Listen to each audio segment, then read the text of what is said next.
Невидена хуманост понуди физички хендикепираниот Благој Ѓоргиев од Кочани, кој за 30.000 денари го понуди својот скутер за лечење на Леонид Индов.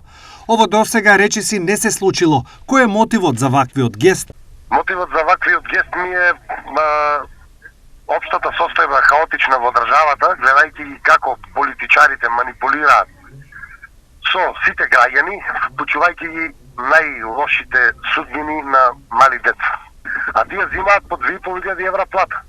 Па да се откажат од 1000 евра плата, само од 1000 евра, 1500 си задржат, 1000 евра да ги донираат за малиот Лео, работата ќе беше завршена за 2 минути. За среќа на Ѓоргиев и Индов, тоа го откупи градоначалникот на Кисела Вода и сега ситуацијата е на свое место. Да, градоначалникот на Кисела уплати, ја објави тој и самиот уплатницата ја објави.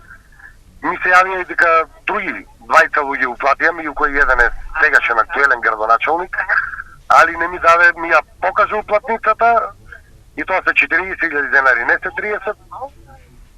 Само што ми не ми дозволи да го објавам, да го кажам кој е човек.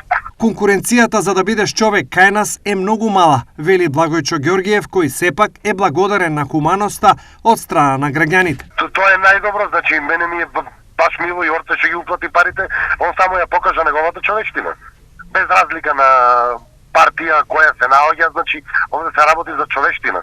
Ние треба да гледаме кои луѓе се човеци, пошто конкуренцијата за да бидиш човек моментално е премногу мала кај нас во државата. Скутерот кој е наменет за помош на хендикепирани лица останува на продажба се до крајот на лекувањето на Леонид Индов.